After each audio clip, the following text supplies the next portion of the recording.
Hello everyone, welcome to computer science e class. इस वीडियो के अंदर हमारा टॉपिक है इनपुट आउटपुट रीडायरेक्शन। तो टॉपिक को स्टार्ट करने से पहले, अंडरस्टैंड करने से पहले हम क्वेश्चंस देख लेते हैं जिनके जवाब आपको इस वीडियो के अंदर मिल जाएंगे। सबसे पहले हम देखेंगे कि इनपुट आउटपुट रीडायरेक्शन क्या होती है, क्यों हम इनपुट आउटपुट रीडायरेक्शन यूज़ करते हैं शेल कमांड्स के अंदर। उसके बाद हम देखेंगे प्रैक्टिकल एग्जांपल्स के कैसे हम इनपुट आउटपुट रीडायरेक्शन को यूज़ कर सकते हैं, कैसे हम इनपुट को रीडायरेक्ट कर सकते हैं, कैसे हम आउटपुट को रीडायरेक्ट कर सकते हैं और कैसे हम एरर्स को रीडायरेक्ट कर सकते हैं शेल कमांड्स के अंदर। तो ये कुछ क्वेश्चंस हैं जिनके जवाब आपको इस वीडियो के अंदर मिल जाएंगे। तो स्टार्ट करते हैं फर्स्ट क्वेश्चन से, जो है कि इनपुट आउटपुट रीडायरेक्शन होती क्या है। जो रीडायरेक्शन होती है वो एक ऐसा वे है, एक ऐसा रास्ता है जिससे कि हम कमांड्स को जो भी इनपुट देते हैं या कमांड्स जो भी हमें आउटपुट प्रोवाइड करती हैं उसको हम रीडायरेक्ट कर सकें। उसको हम जो जनरल तरीके हैं हमारे उसको इनपुट देने के या उससे आउटपुट लेने के, उसके बजाय हम कोई और तरीका अपनाएं जिससे कि हम उसको इनपुट दे सकें या उससे आउटपुट ले सकें। तो इसको बोल देते हैं रीडायरेक्शन। जो इनपुट आउटपुट होती हैं लिनक्स के इन्वायरमेंट के अंदर, वो 3 स्ट्रीम्स के अंदर उसको बांटा गया है। उन स्ट्रीम्स को हम डाटा स्ट्रीम्स भी बोलते हैं। पहला जो डाटा स्ट्रीम है वो होता है standard input data stream. Standard input का मतलब क्या है कि जब भी आपने कोई कमांड लिखी है तो हो सकता है उसको हमने कुछ इनपुट भी देनी हो, तो उसको बोलेंगे हम स्टैंडर्ड इनपुट। वो स्टैंडर्ड इनपुट से है हम उसको कमांड को कोई इनपुट प्रोवाइड करते हैं जो भी उसको चाहिए होती है। इस स्टैंडर्ड इनपुट को हम शॉर्ट फॉर्म में STDIN भी बोल देते हैं और इसको एक नंबर से भी हम डिनोट कर सकते हैं, वो नंबर होता है 0। बाय डिफ़ॉल्ट जो स्टैंडर्ड इनपुट होती है वो कीबोर्ड होता है। कीबोर्ड का यूज़ करके हम किसी कमांड को इनपुट प्रोवाइड करते हैं। कुछ कीबोर्ड के ऊपर टाइप करके उसको हम इनपुट प्रोवाइड की जाती है किसी भी कमांड को, फिर उस कमांड के द्वारा उस इनपुट के ऊपर काम किया जाता है। दूसरा जो स्ट्रीम होता है, डाटा स्ट्रीम जो होता है लिनक्स एनवायरनमेंट के अंदर, वो होता है स्टैंडर्ड आउटपुट, जिसको STD आउट भी बोला जाता है शॉर्ट फॉर्म के अंदर। और इसका जो नंबर होता है वो होता है 1। और बाय डिफ़ॉल्ट जो स्टैंडर्ड आउटपुट होती है वो डिस्प्ले के ऊपर हमें डिस्प्ले की जाती है। डिस्प्ले किसके अंदर, जैसे कि आप मॉनिटर यूज़ कर रहे हैं तो उसके ऊपर आपको स्क्रीन के ऊपर आपको डिस्प्ले प्रोवाइड की जाती है किसी भी कमांड के द्वारा जो भी आउटपुट उसने जनरेट की होती है। तो इसको हम बोल देते हैं स्टैंडर्ड आउटपुट। तीसरा जो इनपुट आउटपुट लिनक्स एनवायरनमेंट के अंदर डाटा स्ट्रीम यूज़ किया जाता है वो होता है स्टैंडर्ड एरर। ये भी एक तरह से आउटपुट ही होती है, स्टैंडर्ड आउटपुट की तरह ही है, लेकिन ये अलग डाटा स्ट्रीम है। स्टैंडर्ड एरर, जब भी आप कोई कमांड गलत लिख देते हैं, उसमें आपने कुछ गलती कर दी है उसको यूज़ करने में या उसको इनपुट देने में, या फिर आपने कमांड को ही गलत टाइप कर दिया है, तो उस केस में आपको एरर्स जो हैं वो स्क्रीन के ऊपर डिस्प्ले किए जाते हैं। तो जो स्टैंडर्ड एरर होते हैं उसको शॉर्ट फॉर्म में हम STDERR भी बोलते हैं। और इसका जो नंबर होता है, जो इसके साथ नंबर यूज़ किया जाता है वो होता है 2। ये नंबर्स क्या है इसको हम आगे देखेंगे जब हम प्रैक्टिकल एग्जांपल्स इनकी करके देखेंगे। हर एक का नंबर अलग अलग है। इनपुट का नंबर 0, आउटपुट का नंबर 1 और एरर का जो नंबर है वो होता है 2।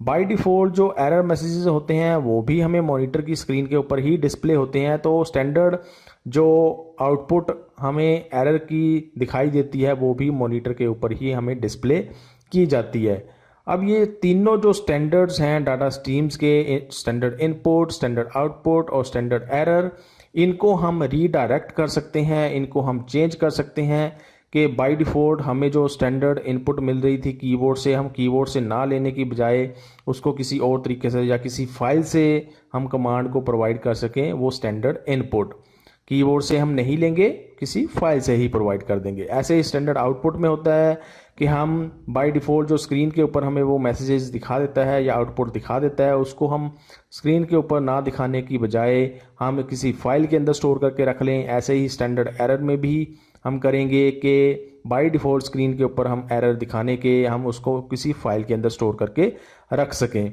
तो ये हो गई रीडायरेक्शन। तो मतलब कहने का ये हो गया कि रीडायरेक्शन के अंदर क्या हुआ, इनपुट हम कीबोर्ड से नहीं देंगे, वो हम किसी फाइल से प्रोवाइड कर देंगे किसी कमांड को। ऐसे ही जो आउटपुट डिस्प्ले होगी स्क्रीन के ऊपर चाहे वो एरर है, चाहे जो नॉर्मल आउटपुट हमें कमांड प्रोवाइड कर रही है वो हम स्क्रीन के ऊपर डिस्प्ले करने की बजाय किसी फाइल के अंदर स्टोर करके रख लेंगे। तो ये सारे के सारे जो स्टैंडर्ड स्ट्रीम्स हैं, इनके लिए हम किसी फाइल्स का यूज़ करते हैं, चाहे हमने इनपुट देनी है, चाहे हमने आउटपुट या फिर एरर को स्टोर करके रखना है। तो ये होती है इनपुट आउटपुट रीडायरेक्शन, जिसके अंदर आपने इनपुट को भी रीडायरेक्ट कर दिया और आउटपुट और एरर को भी रीडायरेक्ट आप कर रहे हैं किसी फाइल का यूज़ करके। अभी हम चलते हैं पहले टाइप के ऊपर, जो है इनपुट रीडायरेक्शन, या फिर जो इनपुट डाटा स्ट्रीम्स है उसको कैसे हम रीडायरेक्ट करते हैं। जैसे कि आपको पहले भी बताया कि जब हम किसी फाइल का यूज़ करके किसी कमांड को इनपुट देंगे तो उसको बोल देंगे हम इनपुट रीडायरेक्शन, क्योंकि यहाँ पे इनपुट दे रहे हैं हम किसी कमांड को किसी फाइल का यूज़ करके, और इसीलिए हम इसको बोल रहे हैं इनपुट रीडायरेक्शन। इनपुट रीडायरेक्शन का मेन पर्पस यूज़ करने का होता है शेल स्क्रिप्ट्स के अंदर, या फिर फंक्शंस के अंदर, या फिर पाइपलाइंस के अंदर, जिनके अंदर हम मल्टीपल शेल कमांड्स को रन कर सकते हैं एट वंस। एक ही टाइम के अंदर आपने अगर मल्टीपल कमांड्स को रन करना है तो उसके लिए हम शेल स्क्रिप्ट्स या फिर फंक्शंस या फिर पाइपलाइंस यूज़ कर सकते हैं। तो मल्टीपल कमांड्स अब हम क्योंकि इनके अंदर यूज़ कर सकते हैं, तो हो सकता है उन मल्टीपल कमांड्स को मल्टीपल इनपुट्स की भी रिक्वायरमेंट हो, तो वो जो मल्टीपल इनपुट्स हमें उनको प्रोवाइड करनी पड़ती हैं वो हम फाइल्स के द्वारा उनको प्रोवाइड कर सकते हैं। इसका बेनिफिट क्या होता है कि इनपुट रीडायरेक्शन ये इंश्योर करता है कि बार बार यूज़र को कमांड्स को इनपुट प्रोवाइड ना करनी पड़े। अगर हम वो यूज़र ही बार बार हर एक कमांड को इनपुट प्रोवाइड करता रहेगा तो इससे जो वो कमांड्स ऑटोमेटिकली काम कर सकती थी वो नहीं कर पाएंगी, क्योंकि यूज़र को बार बार उनको इनपुट प्रोवाइड करनी पड़ती है, तो बीच में कमांड्स को रुकना पड़ेगा जहाँ पे यूज़र फिर उनको इनपुट प्रोवाइड करेगा, फिर आगे वो काम कर सकेंगी। लेकिन ऐसा करने की बजाय हम इनपुट रीडायरेक्शन का यूज़ करके किसी फाइल से ही हम मल्टीपल कमांड्स को इनपुट प्रोवाइड कर सकते हैं, जिससे कि वो कमांड्स ऑटोमेटिकली चलती रहें, रन होती रहें, एग्जीक्यूट होती रहें, और उनकी जो भी आउटपुट होती है वो लास्ट में हमें मिलती रहे। तो ऐसे हम इनपुट रीडायरेक्शन का यूज़ करके अपने काम को ऑटोमेट कर सकते हैं, जिससे कि यूज़र को बार बार इनपुट प्रोवाइड ना करनी पड़े मल्टीपल कमांड्स को। जो इनपुट रीडायरेक्शन होती है उसको अगर हमने करना है तो उसके लिए हम यूज़ करते हैं सिंबल लेस देन। जैसे कि आप यहाँ पे देख सकते हैं एंगल ब्रैकेट है, लेस देन सिंबल भी इसको हम बोलते हैं, और इसका यूज़ किया जाता है अगर आपने इनपुट रीडायरेक्शन को यूज़ करना है अपनी कमांड्स के साथ।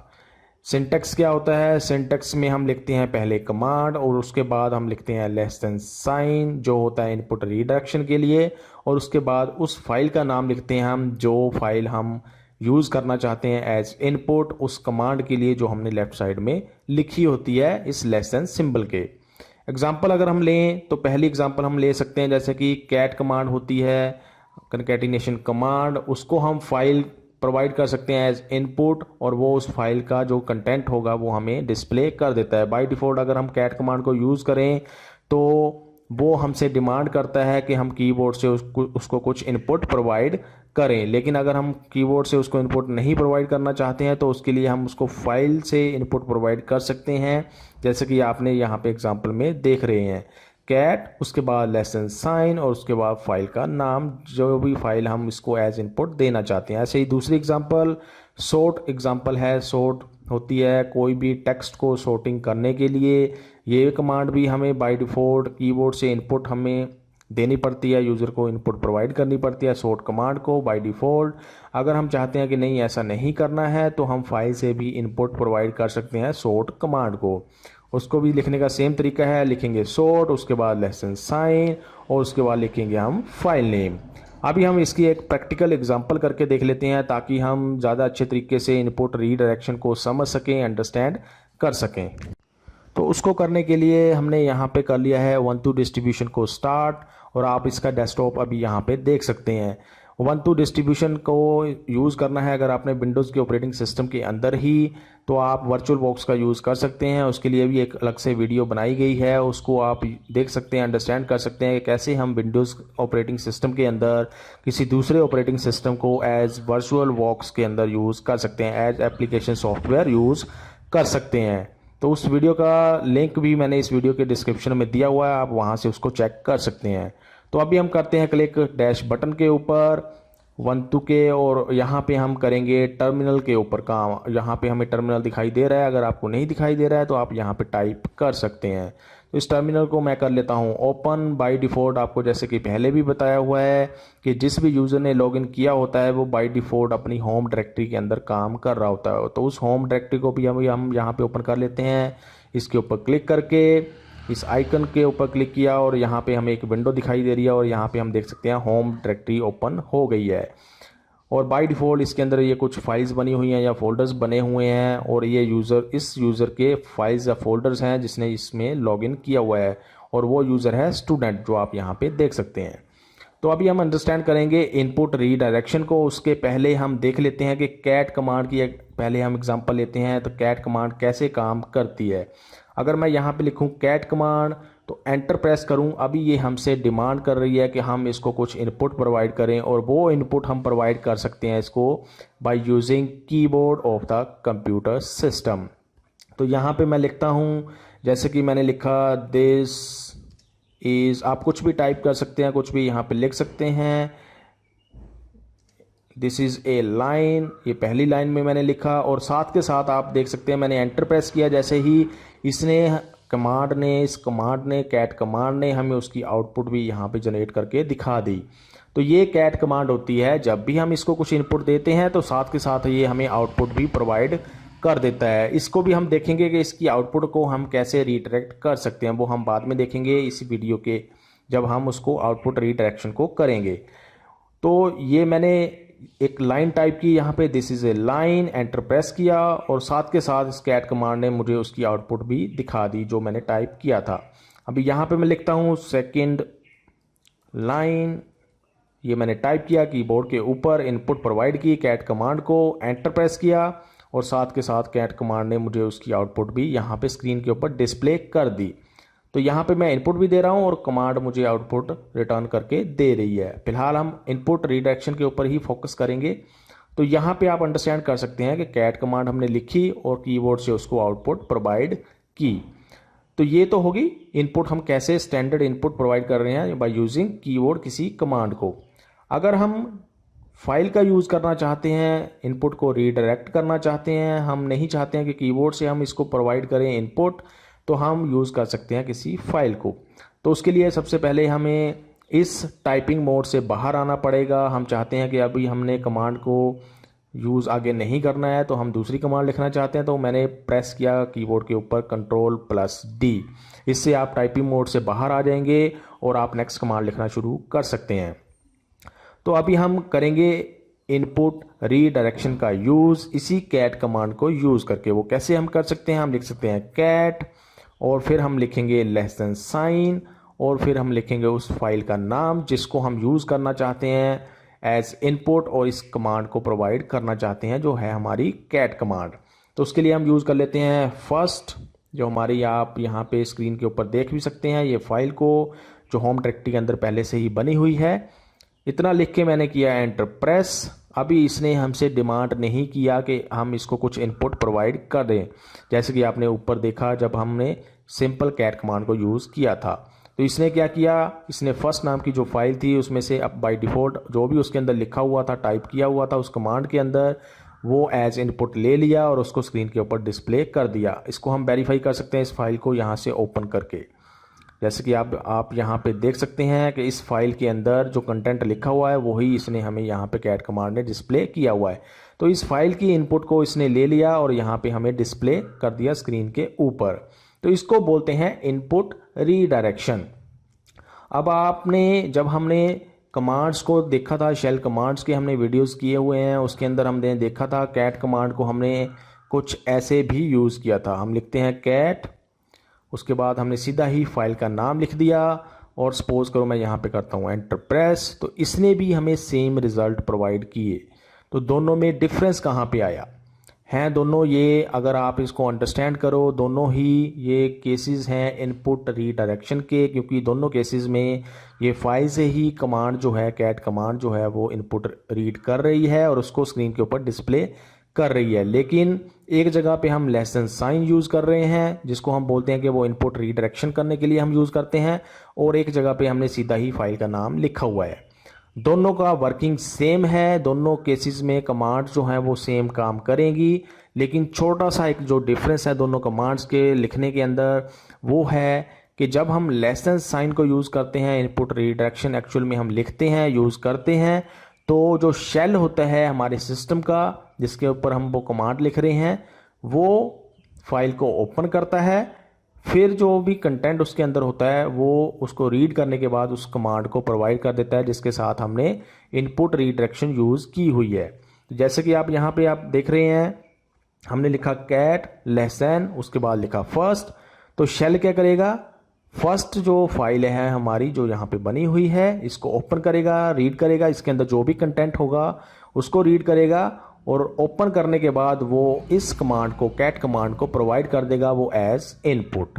ये डिफरेंस है जब हम लेस देन साइन को यूज़ करते हैं। अगर हमने यूज़ किया लेस देन साइन का यूज़ नहीं किया, हमने सीधा लिखा कैट, उसके बाद लिख दिया फर्स्ट, जो फर्स्ट हमारी फाइल का नाम है, तो इस केस में क्या होगा, जो कमांड है कैट ये अपने आप ही इस फाइल को ओपन करेगी, इसके अंदर कंटेंट को देखेगी, जो भी कंटेंट इसको मिलेगा उसको एज इनपुट ले लेगी और उसको स्क्रीन के ऊपर डिस्प्ले कर देगी। दोनों में ये सिंपल सा एक छोटा सा डिफरेंस होता है, लेकिन जो एक्चुअल वर्किंग इनकी आगे होती है, जो डिस्प्ले में लेने के बाद या इनपुट लेने के बाद जो काम करेंगी वो सेम रहता है। तो यहाँ पे आपको थोड़ा सा ये डिफरेंस दिखाई देगा। अब इसको आप, अगर हम इन दोनों की सपोज को एरर को प्रोड्यूस करने की कोशिश करें, जैसे कि यहाँ पे मैं फाइल का नाम गलत लिख देता हूँ जो हमारी यहाँ पे नहीं बनी हुई है, मैंने किया एंटर प्रेस, तो आप यहाँ पे देख सकते हैं क्या एरर हमें इसने प्रोवाइड किया हुआ है। अगर हम सेम काम करते हैं इनपुट रीडायरेक्शन का यूज़ करके, लेस देन साइन का यूज़ करके, और यहाँ पे मैं फाइल का नाम गलत लिख देता हूँ, एंटर प्रेस किया, अभी आप यहाँ पे देख सकते हैं दोनों के जो एरर मैसेजेस हैं वो थोड़े से डिफरेंस हैं। जैसे कि मैंने आपको बताया कि जब हम लेस देन साइन को यूज़ करते हैं तो शेल जो होता है वो फाइल को ओपन करता है और फिर उसको कमांड को प्रोवाइड करता है। तो आप यहाँ पे इसके एरर मैसेज में देख सकते हैं, इसने लिखा हुआ बैश जो हमारा एक शेल का टाइप होता है, और आगे इसने एरर मैसेज दिखाया हुआ है कि ये फाइल या इसको डायरेक्टरी नहीं मिली है शेल को। लेकिन अगर हम इसको कंपेयर करें दूसरे वाले से जिसके अंदर हमने लेस देन साइन यूज़ नहीं किया हुआ है, उसमें हमने सिंपली फाइल को प्रोवाइड कर दिया है कमांड को, तो कमांड ही इसके अंदर फाइल को ओपन करती है अपने आप और फिर उसको यूज़ करती है। तो यहाँ पे इसने मैसेज दिया कैट कमांड ने, तो यहाँ पे कैट कमांड हमें मैसेज दे रही है और यहाँ पे हमें शेल हमें मैसेज प्रोवाइड कर रहा है। तो ये एक छोटा सा डिफरेंस होता है इनपुट रीडायरेक्शन में।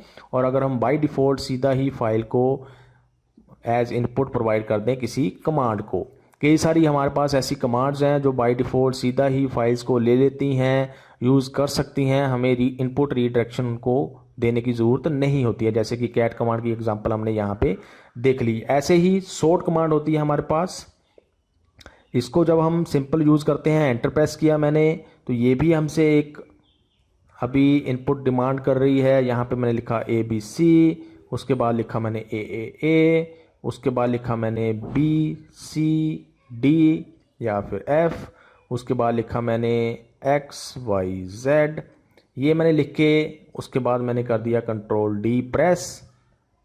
इसका मतलब ये है कि मैं अब चाहता हूँ कि मैंने इतना ही इनपुट देनी थी सॉर्ट कमांड को। तो इसका सॉर्ट कमांड ने क्या किया, जो भी मैंने इसको इनपुट दी कीबोर्ड से, जो मैंने यहाँ पे 4 लाइनें टाइप की थी, उसको सॉर्ट कमांड ने एज इनपुट लिया और उसका सॉर्ट कर दिया, उसको सॉर्टिंग कर दी। सॉर्टिंग आपको बताया हुआ कि असेंडिंग ऑर्डर में या डिसेंडिंग ऑर्डर में अगर आपने करना है इनपुट को, जो भी इनपुट सॉर्ट कमांड को दी गई है, तो उसके लिए हम सॉर्ट कमांड को यूज़ करते हैं। तो इसने हमें साथ के साथ ही यहाँ पे आउटपुट भी जनरेट करके दिखा दी। AAA जो है वो अल्फ़ाबेटिकल ऑर्डर में अगर हम देखें उसको तो पहले ही आता है सबसे पहले, उसके बाद ABC, फिर BCF और उसके बाद XYZ। तो ये सॉर्टिंग करके हमें इस कमांड ने यहीं पे दिखा दिया। तो यहाँ पे हम क्या कर रहे हैं, कीबोर्ड का यूज़ कर रहे हैं सॉर्ट कमांड को एज इनपुट देने के लिए। लेकिन अगर हम चाहते हैं कि हमने कीबोर्ड का यूज़ नहीं करना है, हम किसी फाइल का यूज़ कर सकते हैं सॉर्ट कमांड को एज इनपुट देने के लिए, तो वो हम बोलेंगे कि वो हम कर सकते हैं इनपुट रीडायरेक्शन का यूज़ करके। वो कैसे करेंगे, हम सेम लिखेंगे सॉर्ट, उसके बाद लेस देन साइन और उसके बाद उस फाइल का नाम जो हम सॉर्ट करना चाहते हैं। एंटर प्रेस किया और ये जो सॉर्ट कमांड है इसने फर्स्ट नाम की फ़ाइल से जो भी उसके अंदर कंटेंट है उसको सॉर्ट करके हमें यहाँ पे दिखा दिया। अभी यहाँ पे भी अगर आप इसको कैट कमांड जो ऊपर हमने करके देखी उसके साथ कंपेयर करो तो सेम प्रोसेस यहाँ पे फॉलो हो रहा है। इसको हम सिंपल ऐसे भी लिख सकते हैं, सॉर्ट, उसके बाद यहाँ पे मैंने लिख दिया फर्स्ट। यहाँ पे लेस देन सिंबल हमने यूज़ नहीं किया और रिजल्ट्स दोनों के हमें सेम मिलेंगे, क्योंकि जो एक्चुअल रिजल्ट्स ये प्रोवाइड करेंगी दोनों कमांड्स वो सेम मिलेंगे हमें।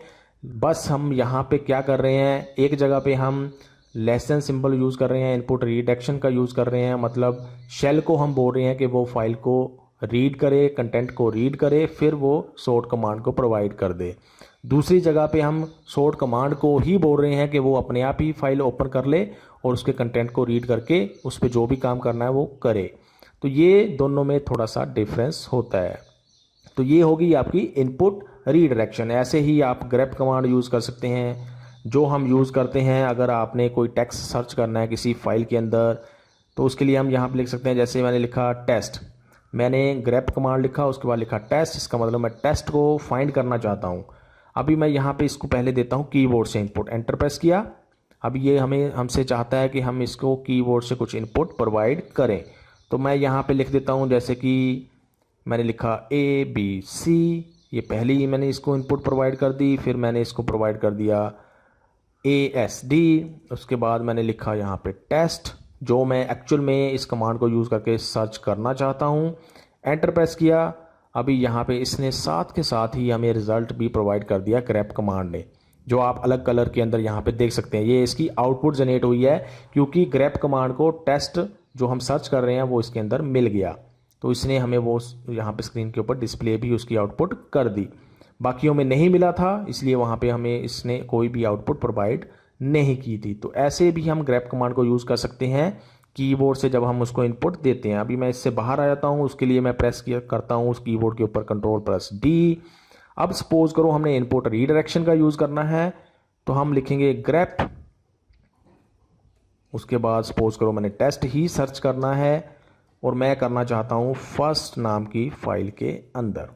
अभी हम ऐसे भी लिख सकते हैं without a less than sign, जैसे कि हमने ऊपर कैट कमांड के साथ किया या सॉर्ट कमांड के साथ किया। एंटर प्रेस किया तो ग्रेप कमांड ने फर्स्ट नाम की फाइल के अंदर सर्च किया, हमें कीबोर्ड से इनपुट देने की ज़रूरत नहीं पड़ी।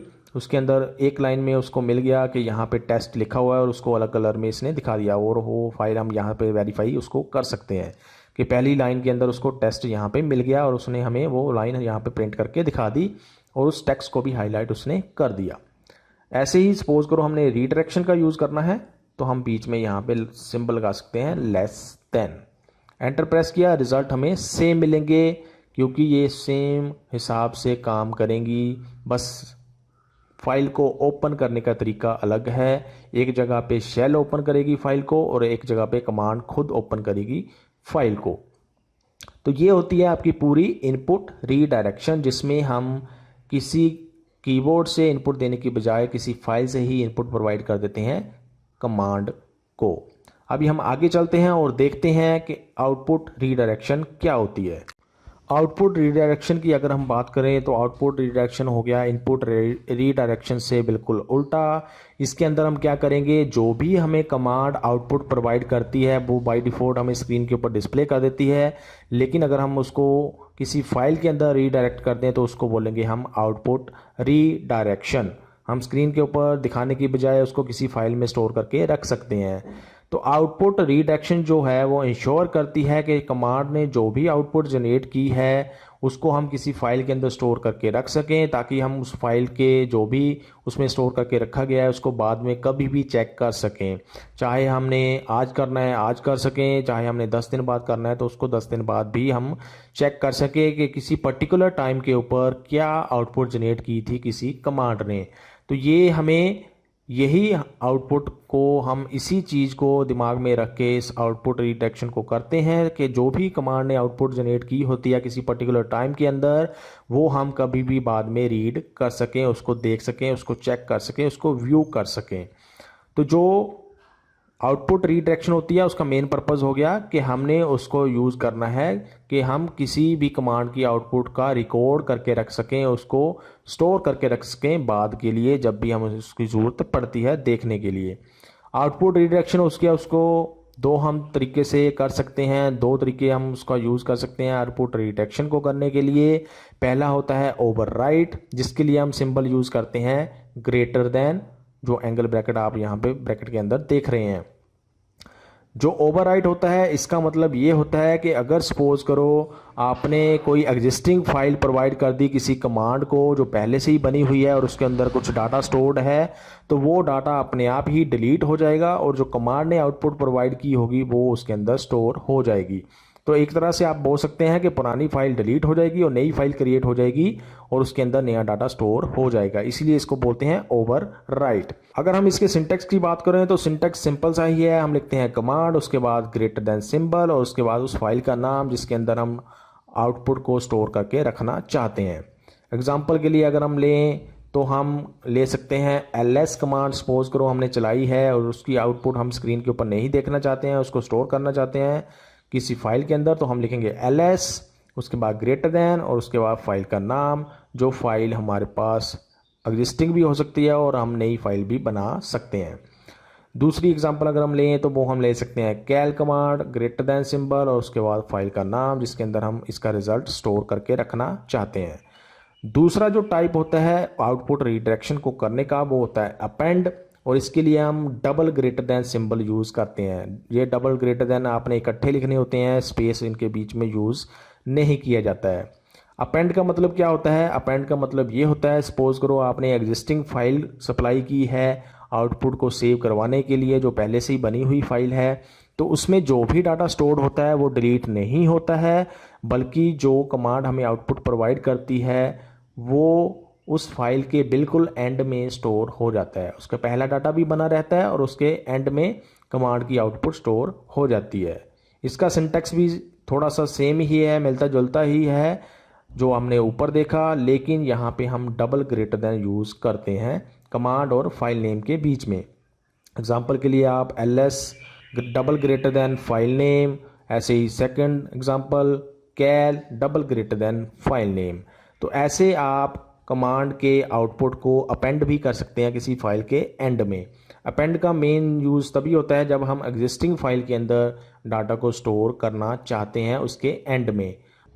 अगर हम नई फाइल बना रहे हैं तो उस केसेस में ओवरराइड या अपेंड का कोई ख़ास डिफरेंस नहीं है, क्योंकि उस केस में नई फाइल ही बनती है और नई फाइल के अंदर नया कंटेंट ही ऐड होता है। दोनों में डिफरेंस तभी आता है जब हम एग्जिस्टिंग फाइल को यूज़ करते हैं, क्योंकि ओवरराइड कर देता है फाइल को, एक तरह से फाइल को डिलीट करके नई फाइल बनाता है, लेकिन अपेंड जो है वो एग्जिस्टिंग डाटा को भी स्टोर करके रखता है और नया डाटा उसके अंदर लास्ट में ऐड कर देता है। अब हम इसकी प्रैक्टिकल एग्जांपल करके देख लेते हैं आउटपुट रीडायरेक्शन की। तो उसके लिए दोबारा से मैं ubuntu का लिनक्स डिस्ट्रीब्यूशन ओपन कर लेता हूं और इसके अंदर हम स्टार्ट करते हैं आउटपुट रीडायरेक्शन को। सबसे पहले हम कर लेते हैं स्क्रीन को क्लियर, ताकि हमें इसको जो कमांड्स हम आगे लिखें उसको ज़्यादा अच्छे से हम देख सकें स्क्रीन के ऊपर। अभी मैं इसको भी फाइल को कर देता हूँ क्लोज। तो अभी हमने ये करना है आउटपुट रीडायरेक्शन, जिसके अंदर हम जो हमें नॉर्मल कमांड्स स्क्रीन के ऊपर आउटपुट दिखा देती हैं उसको स्क्रीन के ऊपर दिखाने के बजाय हम किसी फाइल के अंदर स्टोर करेंगे। जैसे कि एग्जांपल के लिए हम लिख सकते हैं ls। अगर हम इतना ही लिख के एंटर प्रेस करें तो स्क्रीन के ऊपर आप देख सकते हैं यहाँ पे हमें रिजल्ट ये प्रोवाइड कर रहा है या स्क्रीन के ऊपर डिस्प्ले कर रहा है। लेकिन हम ऐसा करने के बजाय इसको फाइल में स्टोर करना चाहते हैं तो हम लिखेंगे ls, उसके बाद हम लिख सकते हैं ग्रेटर देन। ग्रेटर देन का मतलब होता है ओवरराइट, कि हम जो इसके कंटेंट्स हैं जो ls कमांड हमें आउटपुट प्रोवाइड करेगी वो जो हम आगे फाइल लिखेंगे उसके अंदर ओवरराइट हो जाना चाहिए। तो अभी सपोज करो यहाँ पे मैं एक एग्जिस्टिंग फाइल को यूज़ कर लेता हूँ। ये जो दिस नाम की फ़ाइल बनी हुई है इसके अंदर a लिखा हुआ है सिंपल, इस फाइल को हम यूज़ कर लेते हैं। तो यहाँ पे मैंने लिखा दिस, मैंने किया एंटर प्रेस। अभी यहाँ पे स्क्रीन के ऊपर हमें इसने आउटपुट नहीं दिखाई है, बल्कि ये आउटपुट जो है वो इस फाइल के अंदर स्टोर हो गई होगी। अगर हम दोबारा से इस फाइल को ओपन करके देखें तो यहाँ पे ये हमें बोल रहा है कि फ़ाइल में कुछ चेंज हुआ है, इसको रीलोड करना पड़ेगा। हमें रीलोड कर लेते हैं। अभी आप यहाँ पे देख सकते हैं कि जो भी ls ने रिजल्ट्स प्रोवाइड किए थे वो यहाँ पे इस फाइल में स्टोर हो गए हैं अपने आप। यहाँ से इसको हम ओपन करके देख सकते हैं। अगर आप टर्मिनल से ही इसको देखना चाहते हैं तो आप यहाँ पे लिख सकते हैं कैट, उसके बाद फाइल का नाम। तो टर्मिनल के ऊपर भी हम इसको देख सकते हैं कि इसके अंदर क्या क्या कंटेंट सेव करके रखे गए हैं। उसके बाद ऐसे ही सपोज करो हम ls कमांड दोबारा से चलाते हैं और दोबारा से मैंने यहाँ पे ग्रेटर देन यूज़ किया और दिस एंटर किया। अभी मैं जो एंटर प्रेस करूँगा तो सेम रिज़ल्ट्स दोबारा से यहाँ पे इस फाइल में स्टोर कर देगा और पुराने रिज़ल्ट्स को ओवरराइट कर देगा। तो ये हो गया ओवरराइट का मीनिंग। अगर हम अपेंड करना चाहते हैं तो मैं यहाँ पे सिंगल ग्रेटर देन की बजाय डबल ग्रेटर देन यूज़ करूँगा। इससे क्या होगा, ये जो एग्जिस्टिंग कंटेंट है ये भी बने रहेंगे और जो नए कंटेंट्स हमें ये कमांड प्रोवाइड करेगी, आउटपुट प्रोवाइड करेगी, वो इसके लास्ट में यहाँ पे स्टोर हो जाएंगे। तो इसको लिख के मैं एंटर प्रेस करता हूँ और यहाँ पे फाइल को हम करते हैं रीलोड। तो यहाँ पे अब हम देख सकते हैं कि पहले से कंटेंट्स जो स्टोर थे वो भी यहीं पे हैं, वो डिलीट नहीं हुए हैं, और जो नए कंटेंट्स या नई आउटपुट इस कमांड ने हमें जनरेट की थी ls कमांड ने, वो भी यहाँ पे स्टोर हो गई है। तो ये थोड़ा सा डिफरेंस है between the overwrite and between the append जब हम यूज़ करते हैं आउटपुट रीडायरेक्शन को। अगर आप सपोज करो नई फाइल ही बनाना चाहते हैं जो पहले से नहीं बनी हुई है, तो आप लिख सकते हैं ls ग्रेटर देन, उसके बाद सपोज करो हम लिख देते हैं न्यू फाइल। ये नई फाइल का नाम हो जाएगा जो बन जाएगी अपने आप और आप उसके अंदर डाटा स्टोर कर देगी ls कमांड ने जो भी आउटपुट जनरेट की होगी। तो यहाँ पे ये फाइल बन गई है न्यू फाइल। इसको ओपन करके देखते हैं, जो भी कंटेंट या जो भी आउटपुट ls कमांड ने आउटपुट जनरेट की थी वो यहाँ पे स्टोर हो गई है और नई फाइल के अंदर ये हमें देख सकते हैं। अब यहाँ पे ls अगर हम ओवरराइट करें या इसको करें अपेंड, दोनों में कोई डिफरेंस नहीं होगा जब भी हम एक नई फाइल जनरेट करते हैं। इस फाइल को मैं नाम नया देता है, एक न्यू नाम की सपोज करो मैं फाइल बनाना चाहता हूँ अपेंड को यूज़ करके। अब यहाँ पे और ओवरराइट में कोई ख़ास डिफरेंस नहीं है क्योंकि फाइल पहले से ही नहीं बनी हुई है, तो यहाँ पे ओवरराइट होने का कुछ भी मतलब नहीं होता है। तो यहाँ पे नई फाइल ही जनरेट होगी और उसके अंदर नया डाटा ही ऐड होगा। ये न्यू नाम की फाइल बन गई है और यहाँ पे डाटा स्टोर हो गया है। तो ये थोड़ा सा डिफरेंस है between the append and overwrite जब हम आउटपुट रीडायरेक्शन को यूज़ करते हैं। ऐसे ही आप कोई और कमांड को यूज़ कर सकते हैं। मैं इसको कर लेता हूँ पहले क्लियर। सपोज करो आपने कमांड यूज़ की कैल को हम जब एंटर प्रेस करते हैं तो ये स्क्रीन के ऊपर हमें दिखाता है। अब सपोज करो हम इस कमांड को डिस्प्ले नहीं करना चाहते हैं, इसकी आउटपुट को डिस्प्ले नहीं करना चाहते हैं, उसको हम करना चाहते हैं फाइल में स्टोर। तो हम लिखेंगे कैल, उसके बाद लिखेंगे ओवरराइट। ओवरराइट का मतलब मैं पहले से बने हुए जो कंटेंट्स होंगे फाइल में वो उसको ओवरराइट करना चाहता हूँ, उन कंटेंट्स को डिलीट करना चाहता हूँ, और जो नया कंटेंट होगा, जो नई आउटपुट होगी वो सेव इस फाइल के अंदर स्टोर करना चाहता हूँ। तो मैं यहाँ पे न्यू लिख देता हूँ जो फाइल हमारे पास पहले से बनी हुई है जिस नाम की। एंटर प्रेस किया, यहाँ पे हमें इसने आउटपुट नहीं दिखाई और इस फाइल के अंदर इसने आउटपुट स्टोर कर दी है जो हम यहाँ पे वेरीफाई कर सकते हैं। ऐसे ही आप कोई भी कमांड यूज़ कर सकते हैं। जैसे सपोज करो आपने करना है कैल, उसके बाद आप लिख सकते हैं पूरे साल का अगर आपने देखना है कैलेंडर, और उसको आप किसी फाइल में स्टोर करना चाहते हैं तो आप लिख सकते हैं उसके बाद ऐसे। एंटर प्रेस किया, अभी हम इसको यहाँ से वेरीफाई कर सकते हैं कि क्या इसके अंदर स्टोर किया गया है इस कमांड के द्वारा। तो ये यहाँ पे इसने स्टोर कर दिया है। ऐसे ही आप कोई भी कमांड यूज़ कर सकते हैं आउटपुट रीडायरेक्शन के अंदर।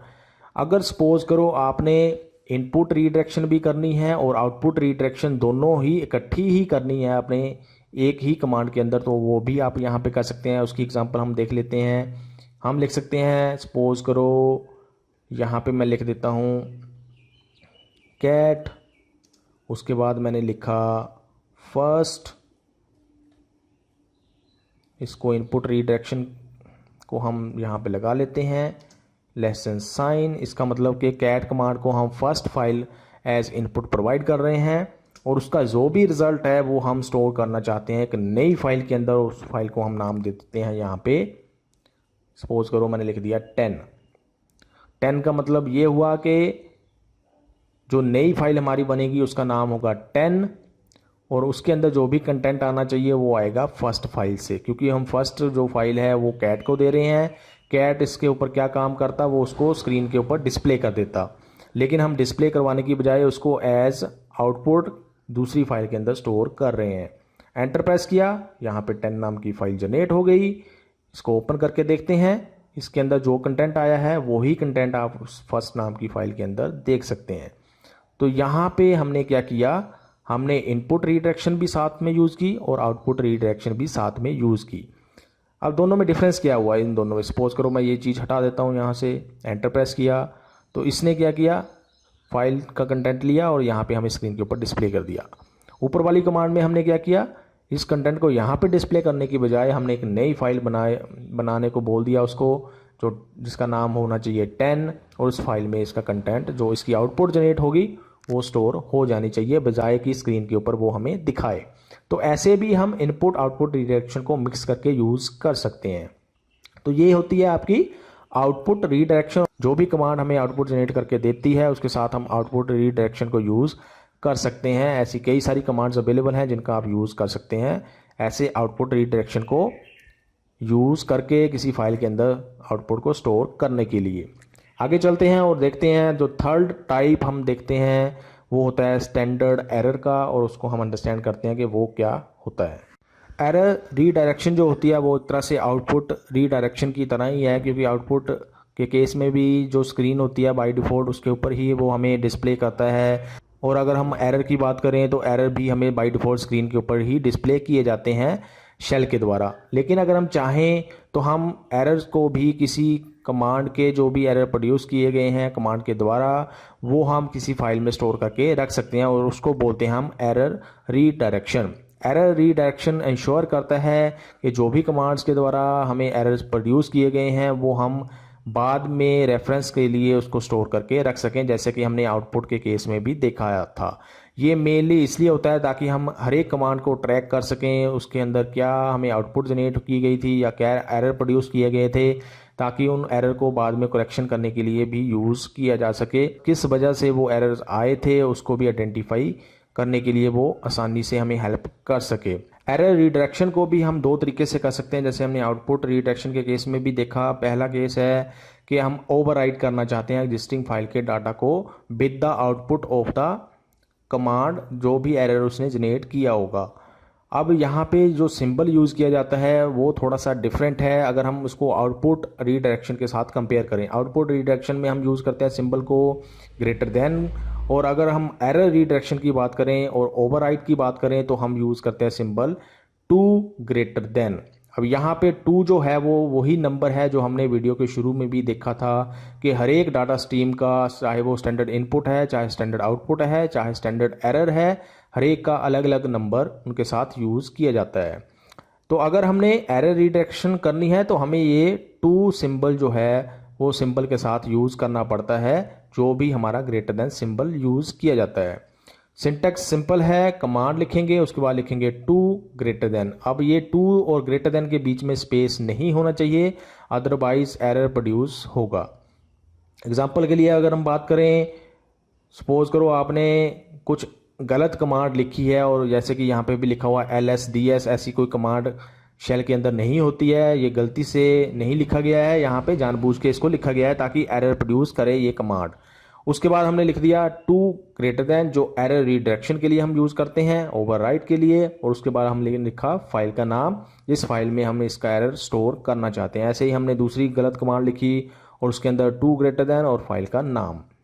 ऐसे ही सपोज करो हमने दूसरा तरीका अगर हमने देखना है तो वो होता है अपेंड, और इसके अंदर हम जो सिंबल यूज़ करते हैं वो करते हैं टू और डबल ग्रेटर देन। तीनों के बीच में कोई स्पेस नहीं होता है या नहीं होना चाहिए, अदरवाइज एरर प्रोड्यूस होता है।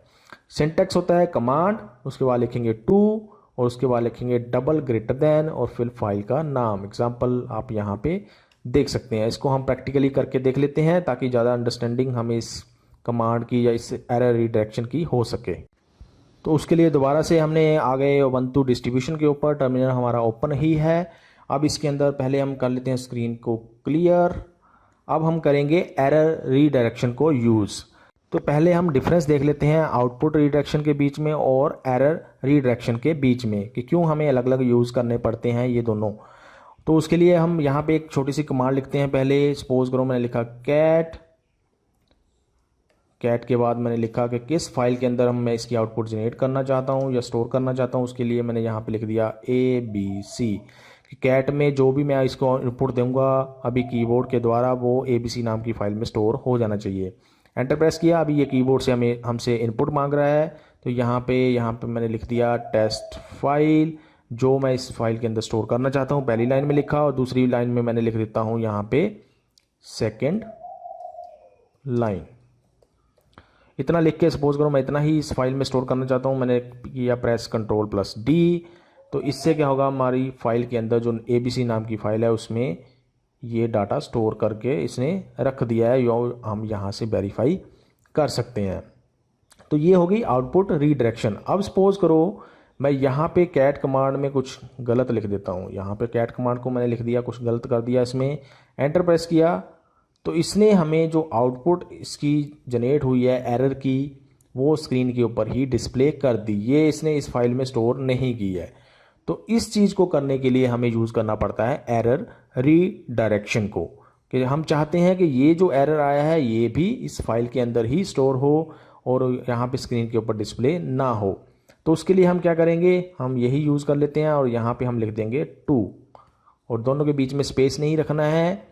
अगर आप स्पेस रखोगे, जैसे कि मैं यहाँ पे कर देता हूँ, एंटर प्रेस किया तो दोबारा से एरर आ जाएगा, तो स्पेस यहाँ पे हमने यूज़ नहीं करना होता है। एंटर प्रेस किया, अभी यहाँ पे हमें स्क्रीन के ऊपर इसने आउटपुट जनरेट नहीं की है, एरर जनरेट करके नहीं दिखाया है। इसने क्या किया है, इस ABC नाम के अंदर ये सारा जो एरर प्रोड्यूस हुआ है उसको स्टोर करके रख दिया, और यहाँ से हम इसको वेरीफाई कर सकते हैं।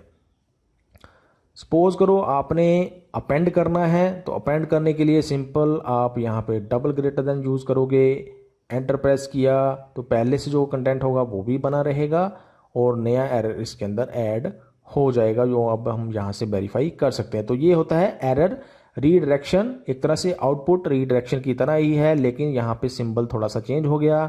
इसके साथ हम उस स्टैंडर्ड एरर का नंबर भी यूज़ करते हैं जो होता है 2। तो ये सारा कंसेप्ट था इनपुट आउटपुट रीडायरेक्शन का। अभी हम जो नेक्स्ट कंसेप्ट करेंगे पाइपलाइन का या पाइपिंग का, या फिर जिसको आप बोल सकते हैं पाइप, वो भी इनपुट आउटपुट रीडायरेक्शन टॉपिक के ऊपर ही डिपेंडेंट है, क्योंकि उसमें भी हम इनपुट आउटपुट रीडायरेक्शन को यूज़ करते हैं। एक कमांड की इनपुट हम दूसरी कमांड से जो उसने आउटपुट जनरेट की होती है उससे लेते हैं, और उसको हम अलग वीडियो के अंदर करके देखेंगे, पूरा कंसेप्ट अंडरस्टैंड करेंगे। आई होप आपको इनपुट आउटपुट रीडायरेक्शन का सारा कंसेप्ट अंडरस्टैंड हो गया होगा। इसके अंदर जो भी हमने किया है, सारी प्रैक्टिकल एग्जांपल्स की हैं, वो सारी आपको क्लियर हो गई होंगी। फिर भी अगर आपके कोई कुछ क्वेश्चंस हैं, कुछ क्वेरीज रह गई हैं, जो चीज़ आपको समझ नहीं आई है, तो आप कमेंट सेक्शन के अंदर पूछ सकते हैं। अभी के लिए इस वीडियो के अंदर इतना ही। Thanks for watching.